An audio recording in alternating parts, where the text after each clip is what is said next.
Hello and welcome to another edition of Mosaic, an African American perspective. I'm your host, Deborah Milo.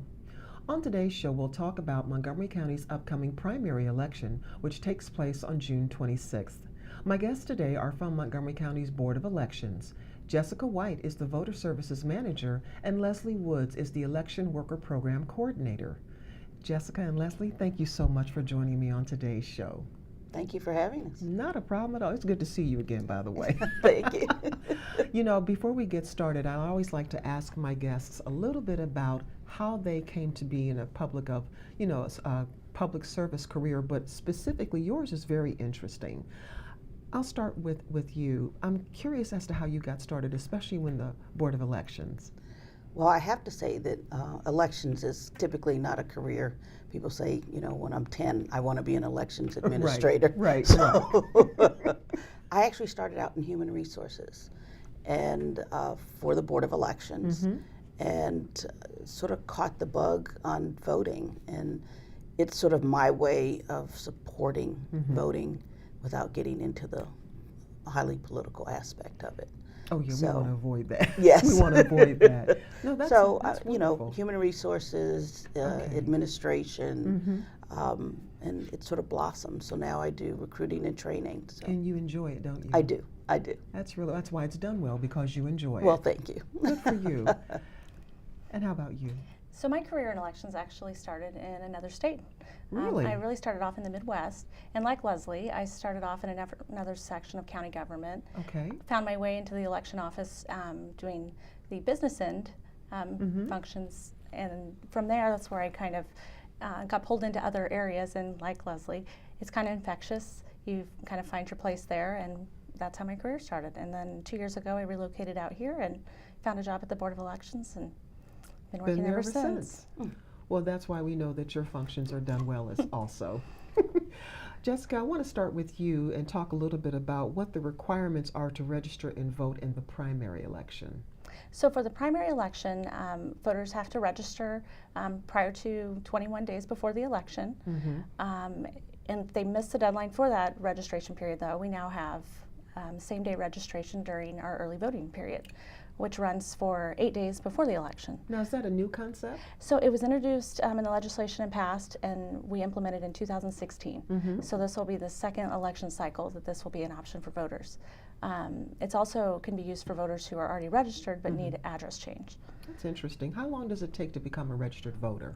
It's really pretty simple. Voters can either go online and do an application, or they can fill out a paper form, submit it to our office. We process it within a few days, and then a card's mailed out to them that's a voter notification, kind of giving them just the background of where their polling place is and letting them know an acknowledgement that they are registered to vote.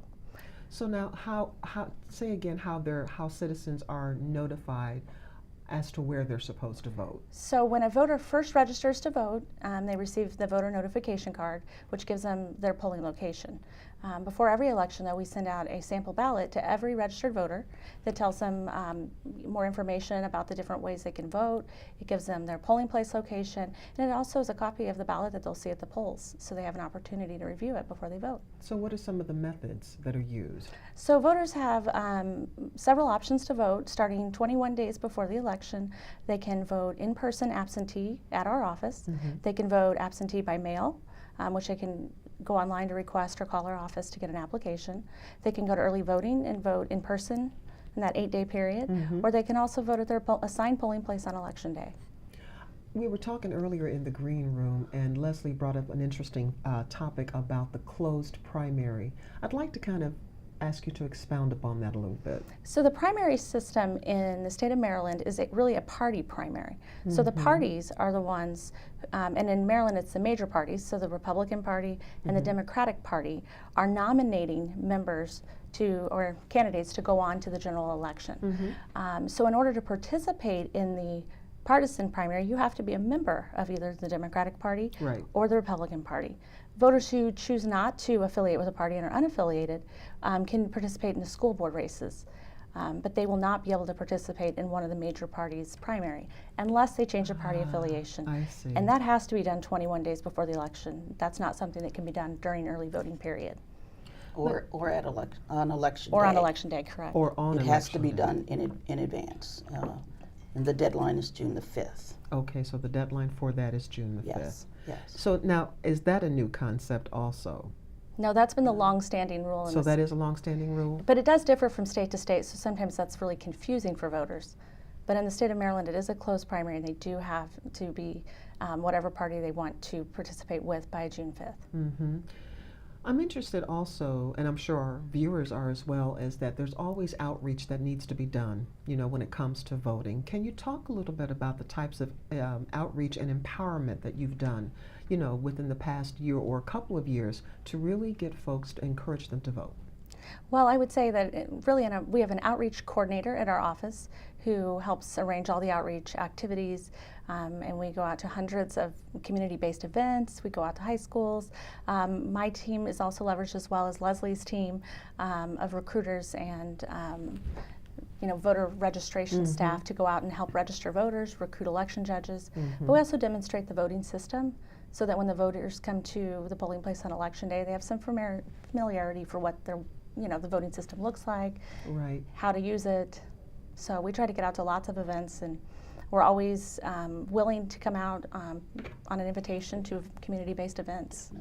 Now, during the 18th century, when I was in high school, I remember that we actually had folks coming to our high school, and they would, from the Board of Elections, handing out leaflets, handing out pamphlets about especially coming to work as an election judge. And Leslie, let's transition and talk about that a little bit, especially about the election workers. Can you talk a little bit about how important the election workers are? Our election workers are the lifeblood? Lifeblood, that's a good word. They actually conduct the election. In 250 polling places, we have teams of 8 to 15 individuals. They sign up, they go through training, and then they come together as a team Monday night. They set up the precinct, and they're there on election day. They're there to assist voters. They take them through the process. It's very important. We have a very small staff of 28. There's no way we can we can do this on our own. Right. So the election workers are that really key piece in providing that service to voters. Now, I'm curious, were either of you ever an election worker in your, let's just say, formative years? I was not. My mother was. So was mine. Yes, Yeah. yes. So you get that experience of going with a parent to the polling place and sort of seeing what's going on. And it was, quite a while ago when we, had the lever machines and the curtain, which as a child was very interesting. It's like the Wizard of Oz, what's behind the curtain? What's behind the curtain? I know exactly what you mean. So. Jessica, how about you? Have you ever had the experience before you came employed at the Board of Elections? So I was never an election judge before I became employed, but in my previous capacity, before I really was in the, the mix of the actual carrying out the election, I did have the opportunity to get to go and serve at the polls to kind of have that experience, which is very different for us from being on the back end. So True. I can imagine. Yeah. So Leslie, what kinds of positions are there for the election workers, and also what are some of the tasks? They are working in a team with other individuals, and we have positions. So our voting operations judge is the position that most people know about. That's the individual, when you go to vote, is going to help. They're going to check you in, issue your ballot. Kind of navigate you. Navigate you through the process. Right. We also have chief judges who are responsible for sort of managing the polling place, handling any issues that may arise. We have closing judges now that are sort of part-time. They come in the evening at 6:30 and help close down. Now, is that new? It's actually not new. We've had it since 2008, and it's just really worked very well for us. It's an appealing position for individuals that work but still want to serve. They can come after work and, excuse me, sort of help us in the evening rush and help us close down. For the 2016 cycle, we actually split our main position, the voting operations judge. So that is also, people can do that part-time. So rather than a 15-hour day, they can split that day. Excuse me. Sure. And that's been very popular too. Individuals, they want to participate, they want to serve, but maybe you don't have the whole day to give. So you can do the morning shift, or you can do the afternoon into the evening shift. And so they come in as a team, you know, they set up the precinct, they get it ready Monday night, and then they're there on Tuesday to really assist voters. And most of our voters are familiar with the process. Oh, of course. We do have individuals on hand for new voters if they have any questions or any anxiety about what do I do, particularly if you come from a different state where the processes may be different. Yeah, definitely. So they're there to provide that help. You mentioned high schools. Right, I wanted to kind of revisit that. So we have been working very hard to up our high school participation. So we've been doing monthly outreach to all of our high schools. And they changed the law last year saying 16-year-olds can now. Oh, so that's no longer 18-year-olds. No, it's 16. They have to be registered, right, which you can do at 16. And they can work as full-fledged election judges and either be paid or earn SSL credits. Right. It's their preference. So we're really looking forward to that. In 2016, we had about 650 high school students that participated. My goodness. And we're hoping to double that number this time. You know, that's so positive to hear that, because typically when you think about young people, of course you think, especially when it comes to voting and the importance of voting, you think, oh, maybe they won't be so interested, but it's so positive to hear that. So now, do you have a recruitment process where you go to schools? Yes. Oh, that's wonderful. Yes. Okay, then. Yes. Actually, this week we're at Seneca Valley, Richard Montgomery, Albert Einstein. So we have a schedule, and we typically go out lunch periods. Yeah. And they can sign up to be an election judge if they're already registered, or they can register to vote and sign up. Many of our high school students register when they get their driver's license. Their driver's license. Right. But there are some, you know, who maybe haven't gotten to that point yet. Right. And so we're able to go in and do both. You know, that's incredible. It and really, they're really is. very excited about having the opportunity to serve. I know that when I voted before and I've seen the students, it's so wonderful to see them because they're eager, they're excited about what they're doing, and they're learning that civic participation is really, really vital. Yes. You know? Yes, and we want to start them young. Oh, thank you for saying understanding, you know, the civic responsibility, of course, and that this is the way that they can exercise their voice and representation. And we actually start with our Future Vote program that brings in students in the 6th to 12th grades. They can work and get SSL credits. And see, having the chance to start them that young is vital. Yes. Well, we're going to talk more about that when we come from our break. Okay. County friends, if you've just tuned in, you're watching Mosaic, an African American perspective. I'm your host, Deborah Milo, and I'm talking to Jessica White and Leslie Woods from the Montgomery County Board of Elections. Now, after a short break, we'll be back with more about voter registration and election judge opportunities, so stay with us. All right, give me a spot. You know my motto, safety first. They could be dangerous. I think we should call animal control. Animal control?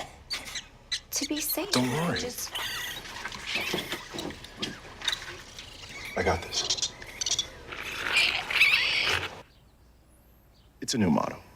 You don't have to be perfect to be a perfect parent. There are thousands of teens in foster care who don't need perfection. They need you. So, I'm kind of new here, but I've noticed a trend. My human does this funny thing where she goes around and gets all my toys, and then she hides them in that basket by the door. It's like, hello, that's where you put it last time. You were the worst at hide and go seek. Welcome back to Mosaic, an African American perspective. I'm here with Jessica White and Leslie Woods from the Montgomery County Board of Elections, and we're talking about upcoming primary elections on June 26th. Ladies, we were talking earlier before we went to break about the actual training and compensation for the election workers. Leslie, can you kind of talk about that a little bit? Certainly. We provide training. It's 1 4-hour class, and we teach voting regulations and policies, and the main thing is how to use the voting equipment. and Yeah. the proper way to assist voters. Right. So Right. everyone has to go to training by state law. Okay. We also pay. We do have individuals who volunteer their time, but we do pay a stipend, and it ranges from $130 to $250. And it's a small remuneration, but it is just something to cover meals and transportation of coming to training and going to the polling place. Of course. So it's something that we do offer. Students have the option of either being paid or getting SSL credits. Which SSL credits actually are payment within themselves. They are. so to speak. They are, and it does look good on the Yes, it does. college applications. Yes, it does. Yes, it does. It really So does. it's important to to recognize the contributions of our election workers. I'm glad to hear that, because that's something that young people, back again in our day, that was something that you really did get engaged with, because it was civic duty. Yes. Civic Yes. duty. We even had civics classes from what I can remember, but that's going back quite a ways. So, would you say that good communication skills are important in this role? Definitely. The other is, I think they need to be, people. You really Yes. not need to like working with people, answering questions, sort of having that supportive role without, Right. sort of being too overpowering. As I said, most voters are familiar. They come in and they go through the process. Some are very anxious. They may be new citizens. This is their first opportunity to vote. Even some of our high school students, this is their first time voting. They're anxious about it, and they really need somebody who's going to guide them through and make it a positive experience. So we're looking at people who have really good communication, interpersonal skills, are good at organization. I would because think so. We have paperwork that needs to be Of filled course. out. You've got to add your numbers and make sure Right. you've ticked all the boxes. Right. We have a lot of checks and balances for security, so you've got to verify that everything is sealed correctly, and so you certainly need that strong organizational skills too. That's something a lot of people, when you enter the polling place, a lot of citizens like ourselves don't really think about those intricate details that are so important to running a successful election process. So you've done very well at explaining that. Yeah. It's really behind the scenes for the voter. I'm and sure. And it yes. should be. They're our front end customers. We're serving them. Absolutely. But yes, we got a lot of work on the backside that we're doing to make sure that it goes correctly. I can understand that. Jessica, you were mentioning earlier about both of you actually were mentioning earlier about the initiative that's out there now that you're working in. The Future Vote Future Initiative. voting. Yes. Talk a little bit about that. Yes. Expand on that for me a bit. Well, the Future Vote Initiative is a program to get the 6th graders through 12th grade involved in civic duty, getting them involved in working in the polling places.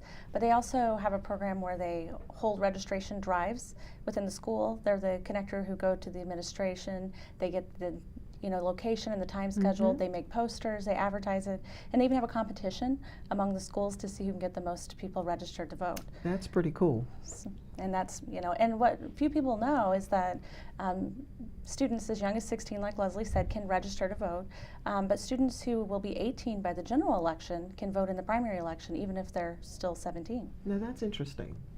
So that gives them a whole different perspective then. Yes, and so it's important they know they're eligible as long as they'll be 18 by that general date, which is November 6th Right. this year. Speaking of eligibility, talk a little bit about the eligibility requirements. So the general eligibility requirements to register to vote is you have to be a Maryland resident, you have to be a U.S. citizen, you have to be at least 16 years of age, but like I said, you have to be 18 by the general to vote, but you can still pre-register if you're 16. And then there's a few other requirements that are, you can't be convicted of buying or selling votes.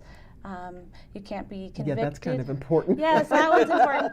You cannot be convicted of a felony and currently be serving a sentence of imprisonment.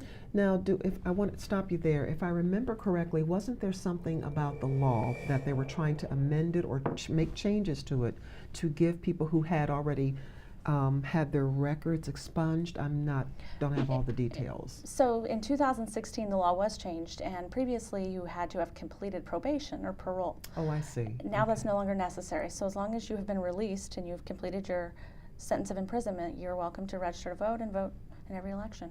That's definitely something that's significant and a freedom. Yes, it is. It really is. So I want to understand a little bit more also when it comes to the day of. I can imagine, again, that your schedules right now must be just beyond hectic, but every day that there's stressors in life. Can you talk a little bit about some of the interesting or unique situations that you've run into on the day of? Leslie, that's probably on election day. Because there's stress in everyday life that, working every day, taking care of our families and ourselves. But of course, I'm always curious to see when we walk into that polling place, everything looks so smooth and everything looks so well done, which it is. But to your point, there's a backstory behind that. Definitely. What's the most unique situation you may have witnessed on voting day? We have many things happen on election day that no one is really aware. Right. I think one of the biggest stressors is that morning, that opening. Oh, I can Our imagine. polls open at 7. The staff start at 5. Our election workers start at 6. And everybody is really worked up about, getting open at 7 and making sure that everything is ready. We've had building service managers who are perhaps not used to our schedule, oversleep, and our election workers are standing at the door calling in, we can't get in. And usually it's like right at the deadline. Of course it is. Of course it is.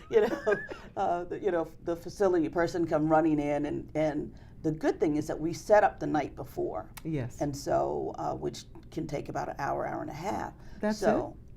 Yes. Now, for some reason, let me just stop you there. For some reason, I don't know why, but this is in my head, which we all know is a very scary place. But for some reason, I thought that it took the entire night. No. I don't know why I thought that. No. Interesting. Most of the time, it's about 2 hours Oh, that's from the not setup. bad. They usually have a half-hour meeting with the team. Right. And just to, talk about petitions, meet each other, figure out meals. Are they going to do a of potluck course, or, right. If people have special dietary, they may bring their own food. Of course. Some order out or different things. So they have a half-hour meeting.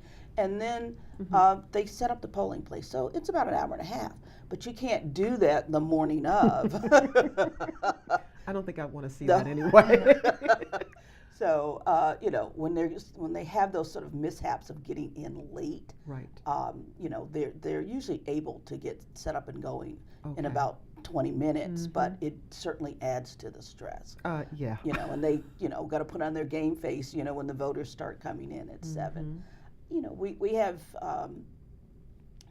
things happen. People may Life. get sick. Oh, yeah. We've had people go into labor and need to leave. Go into labor. Yes. Now, I've heard of civic responsibility. Yeah. That's really taking it to the extreme.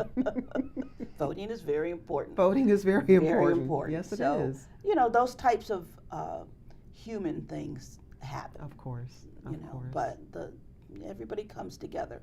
I find it amazing that you can take 15 people who have never met each other and put them together as a team, and they do just excellent work. Well, that comes from good leadership. Oh, well. No, it really does.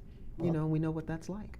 Yes, but I attribute it to really our election workers that are willing to give of themselves. They come to training. They learn about something they've never done before. I'm sure. In a 4-hour class, they take their book home and they read it, and they come back in. We offer a sort of a walk-in lab the weekend before the election for additional training. They come in for that, and if they've got questions, and can I practice checking in a couple more times? So they're eager. So they're confident and comfortable with the process because they want to do a good job. Of course.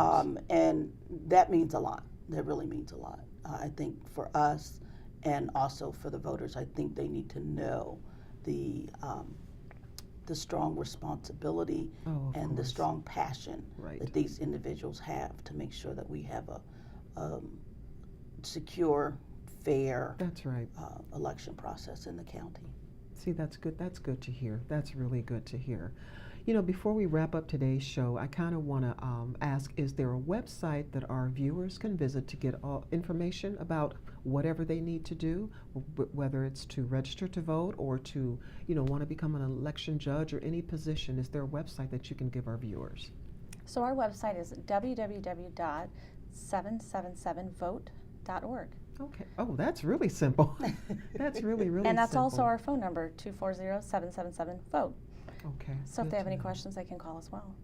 Are there any last nuggets of wisdom or pearls of wisdom that you want to leave with our viewers so that they'll be encouraged and empowered to really get out there and vote and to also help out? I would encourage the voters to visit our website and use the voter lookup tool to make sure they know what their party affiliation is, to make sure that they are registered at the proper address, if their address is current, to make sure their polling place assignment is correct. Yes, That will that's prevent good. them from voting provisionally on election day. And also for any other options about voting ahead of time, by mail, absentee. Okay, then Leslie, anything that you want to add? I would love to have as many people who are able to sign Yes. up and serve as election workers. I think it's a good way to learn about elections, to learn about the process. I think there's, unfortunately, social media sometimes we have little, excuse me, nuggets of information. Right. We have little rumors and myths. I think by working and seeing what really happens, they have a better understanding of how the process works, the safeguards that we have in place. And that's important. That it is a secure process. Right. And it's open and available to everyone. Good to know. Ladies, I can't thank you enough for coming on today's show and spending some of your valuable time. You're This very has been a welcome. great Thanks for having opportunity. us. My pleasure. Well, unfortunately, that's about all we have time for today. I'd like to thank my guests, Jessica White and Leslie Woods from Montgomery County's Board of Elections. And county friends, I encourage you to register to vote if you haven't done so already. And also consider serving as an election judge. I'm Deborah Milo. Please join us again next time for another edition of Mosaic, an African American Perspective. Till next time, make it a great day.